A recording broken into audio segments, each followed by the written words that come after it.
Hello everybody and welcome to PGR Bruzda. This is an Eastern European map which I've been wanting to do for some time. The reason why I haven't done it already is because I had to do something else first of all. But the time has now come for us to do a Let's Play on this map. It's not going to be a seasons map, we're going to be doing just a sort of, well, I was calling it the unplanned series before. I'm not really going to call it that again. It's not an unplanned series, I'm still going to do it planned, it's just it won't be set to a series of events that we have to undertake. So for example, we wouldn't have to necessarily plant every field and then harvest every field and do it in that order.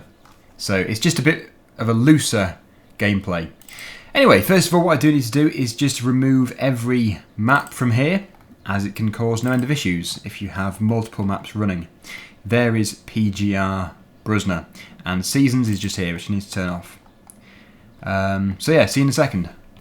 If you haven't already seen my map showcase of this, then I do recommend watching that first of all, so you can actually get an idea of what this map looks like, because in this series we're not actually going to be taking a tour, as I've already done it. Technically that already was episode 1 or 0 of this series, but it doesn't have a name, it doesn't have a number, so we're just going to have to treat it as not part of the series.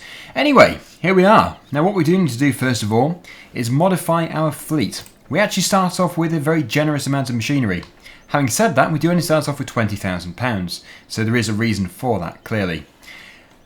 But, despite having all this machinery, we are actually going to sell something, because I do have some other machines to buy. I think, well, let me just go on to here first of all. We have two Massey Ferguson 7700s, so that's just not necessary. It's great, but for this Let's Play, the purpose of this Let's Play, we don't need to have it. We don't need to have two. What else do we have? Okay, the Zetor, Fent, Manitou, and another Fent just there. Okay, so we'll sell one of these. One is a 7722, and the other one is, let me just try and find it. And here is the 7719. So I think what I'm going to do is sell the 7722 because we've already got a big tractor. We've got the Fent 900 series, which is huge. So we don't need to keep that. And also, with it being a bigger tractor, the 22 over the 19, we should get more money for the stuff. Oh, what's going on over here? Get to work. There is plenty to be getting on with.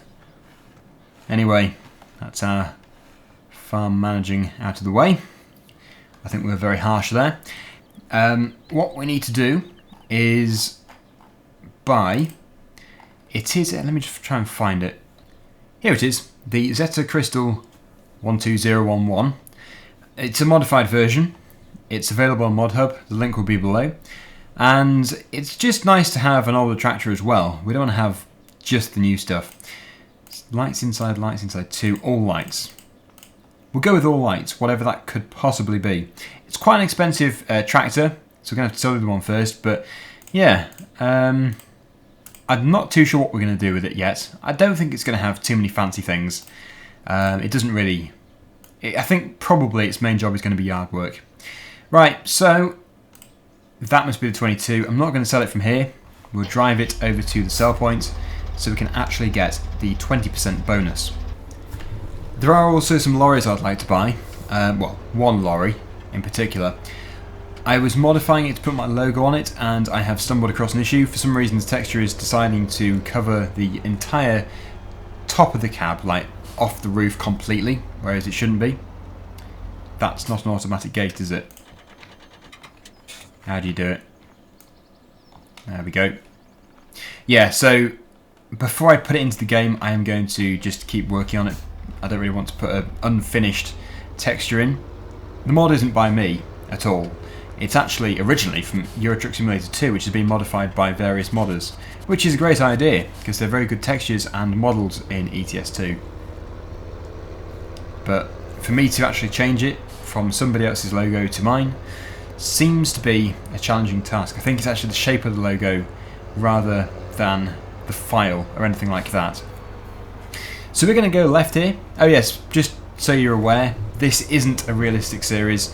It's going to be just one of my semi-realistic series. So if you're one of those people really keen on realism and you get offended by me doing some things wrong, then this may not be the series for you. Otherwise, thanks for watching and please stay tuned. Also, if I do stuff wrong, please feel free to pick me up on it, but I'm not really too worried about changing in the future for that kind of thing, as it isn't realistic. So we actually start off with every field, which is very, very generous. It means we've got a lot of stuff to do, but we've got no deadline. There is no season, it is just summer the entire time. So providing withering is off, which it currently isn't, I should do that before I forget, we have got all the time in the world to do anything at all. Where is the shop from here? We can actually get there going this way, but either way is fine. So I think this is the first Eastern European map I've actually played on for a long time. Certainly the first one, at least I think it is the first one in FS17. I did a number in FS15. Turn right here. Even with the map I get lost. It does seem strange replacing this huge, massive, lovely tractor with a smaller old one, but this isn't the only thing. That's not the only thing we're going to be able to get with the money of this. We've got plenty of stuff to buy. I've actually got to buy a baler. We've got a very good one by ARM or ARM Modding. I still don't really know the pronunciation of that modder's team name, but either way, they do make some very good mods. So if we put it here, 20% extra, fantastic. Lots of money, and now we can buy the Zetor. So yeah, I'm just not too sure about this light design. I don't know what it is. Either way though, we'll stick with just, I think, standard, yeah. Nothing needs to be fancy here. We'll have the front loader, that'd be very useful. And yep, I think standard again, that is all fine. Main colour, black or grey? I thought the main colour was red. Maybe that's the chassis or something. Well, we'll keep it as it is and see what it looks like. I just need to turn off withering. Yeah, the main colour is indeed red. Withering off. So here it is, our first purchase. Very fitting for the area. I believe they are very common in Eastern Europe. So it's going to be nice. Very good sounds as well. Hopefully it's not too loud for you, because all the different mods have different volumes for some reason. Does it have IC? It does indeed. Fantastic. We'll come back to that in a second, because what we need to do is buy something else. If I go into baling, or balers, it is a Krone. Wherever I've put it. There it is. The Krone Big Pack 12080. Not too expensive, obviously it's quite old. So it isn't that expensive anymore. It's got the fire extinguisher on the back. Very nice. Again, this is available on ModHub, so I highly recommend downloading it. And what else should we buy? I've actually got a ATV, and we've got an ATV to buy, and also we've got something. Oh yeah, the lorry. The lorry needs to be bought, but I know that's very expensive, so chances are we're not going to be able to have that at the moment. But with all the crops we have around us, it shouldn't be too long until we can afford it. If I go into trucks, let me just see. These are the ones which I have changed the logo on. Currently are an issue, but hopefully very soon I'll be able to use it.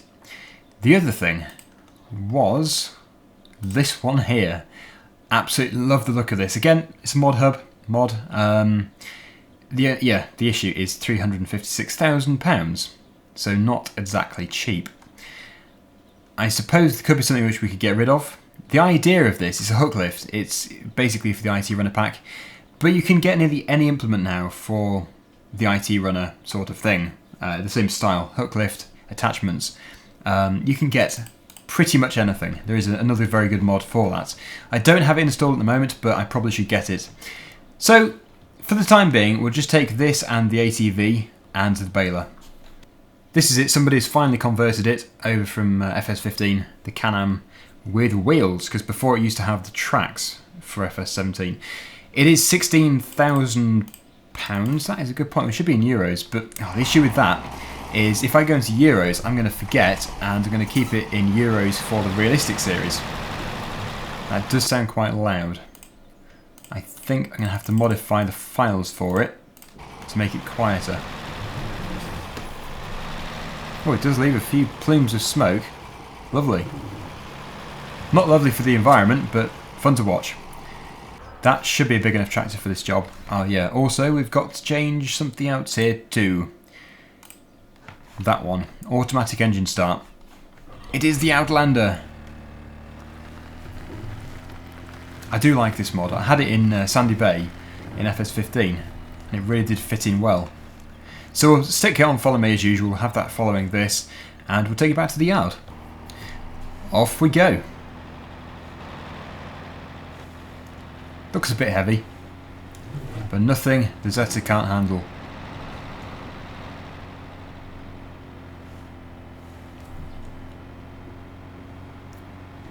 And I believe, actually, thinking about it, you drive on this side of the road in Eastern Europe.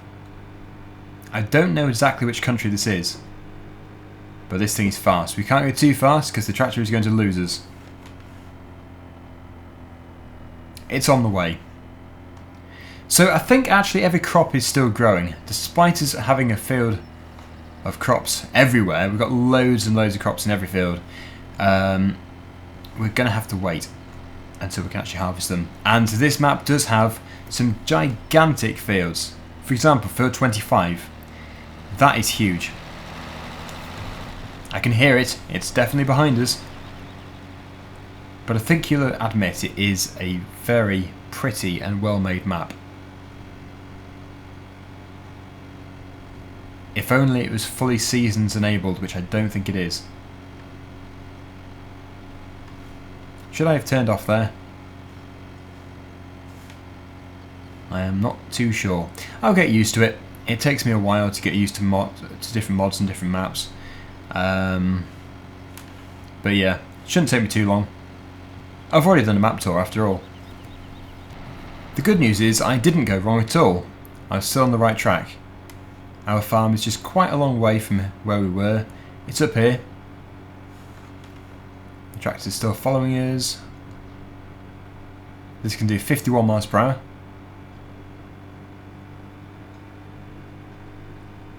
And here is our farm. Brilliant.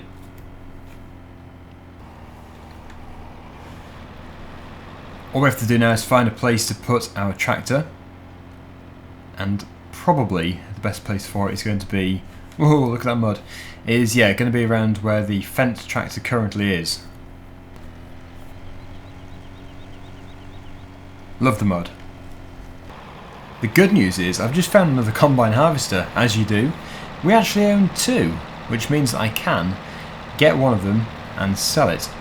We then may be able to afford the lorry, which I'm looking forward to using. It's just a modification of the standard man which is in the game already, in the base game, but obviously it's been modified a lot. It's got more axles fitted to it and it just looks much more interesting. Anyway, this is the main part of the yard, as you've probably already gathered, and we'll put this in one of the nearby sheds. Plenty of them, just have to open them up. At least I think we can open them up. I went through some mud and it's already looking a bit grubby. I probably shouldn't have gone through it at so much speed. Anyway, can we open these? Hopefully we can do. Good. Oh no, there's already one in here. Right, okay. There is the combine we're going to sell. Far too small for the map anyway. This looks good enough for me. It's actually the workshop. But who's to say the baler doesn't need a bit of maintenance before it gets used?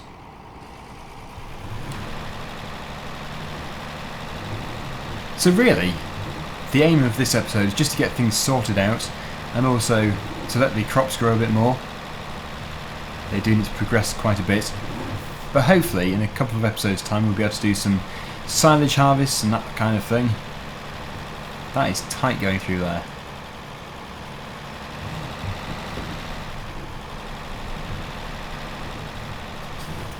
Right, so we'll just put the whole lot in. I think it will fit. Yeah. Good. And we'll shut this door. And now what we need to do is take this to the shop. Maybe we should sell the header first, because it doesn't look like we've even got a header trailer for it. So taking that thing down the road could be a bit of a nightmare. And also, I think, let me just check first of all. Yeah, I don't think we do. Yep, I was going to say also, I don't think we'll get too much for the header anyway. So we'll just take this. It still isn't going to be enough to reach the amount of the lorry, which was 300,000. But if we took out a bit of a loan as well, which we can do in this series, then we should be pretty much there. It should be able to get us just that final bit further, just so we can afford it. I should think most people who download this map are going to sell this combine first of all. It's just a great way of getting a bit of fast income. Because why would we need two? I mean, it's brilliant that we've got two. But, yeah, I mean, is there a small field? Not really. Because even the ones that look small are still fairly big. For example, actually, field number 8, which is on our right hand side, that is a small field. One of the smallest.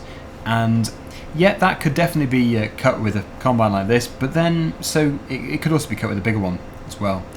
So we may as well just have a really huge combine harvester. We start off with the New Holland CR, what is it? I'm not really too familiar with combine harvesters actually. I'm okay with the Lexians, class Lexians, but yeah, when it comes to model numbers, yeah, they're quite tricky. I used to be really familiar with class. I could say the horsepower of every single model number, but then recently they changed. And, well, it used to be the Lexian 600. That used to be the biggest. That was the flagship combine harvester. It was huge. And now, I don't know if this is true, but for example, something like one of the 700 series is smaller than what the 600 was.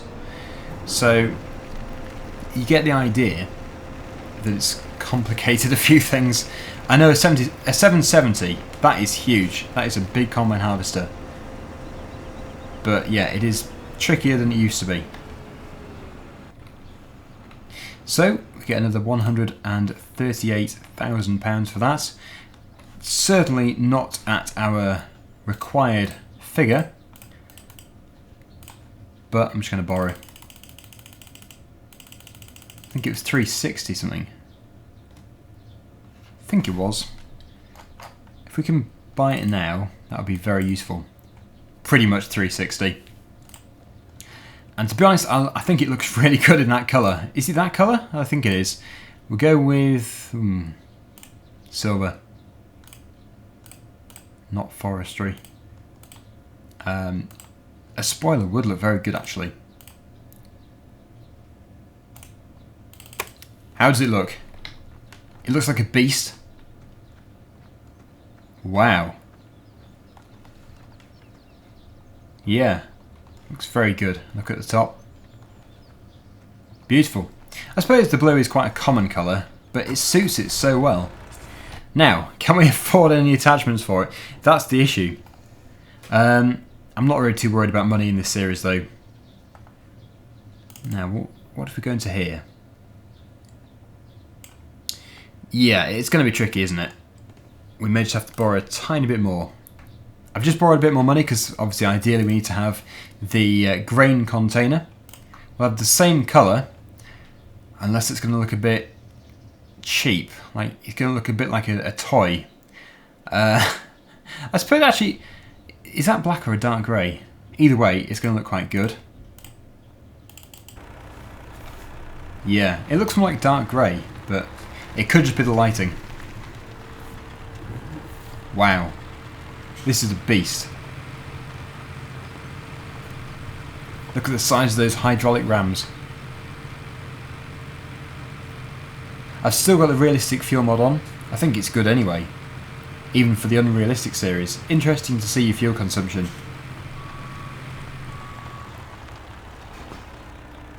Right, there we go.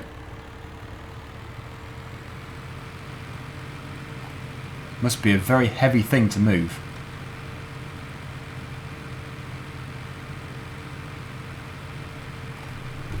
but you've got to admit, it looks good.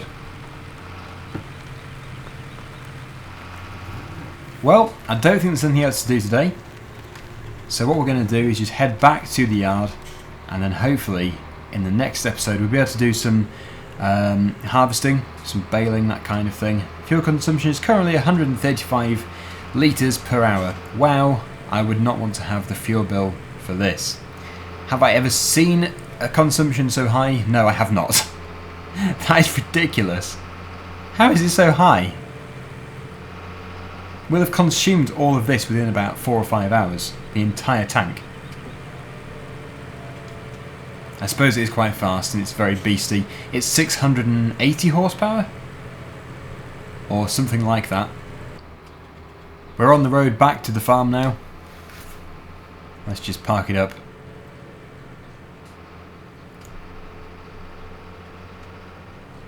Yeah, it's very fast though. Almost wider than this lane. And that is some crazy driving.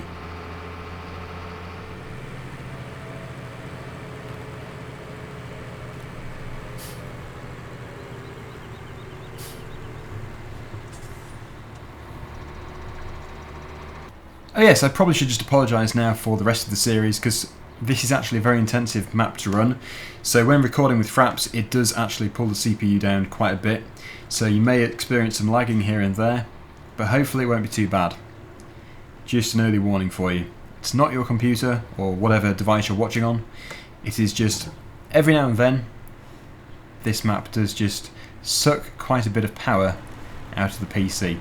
Anyway, there we go. Thank you so much for watching. Hopefully you've enjoyed it, and please stay tuned to the rest of the series. Till next time, see you again soon. Bye for now.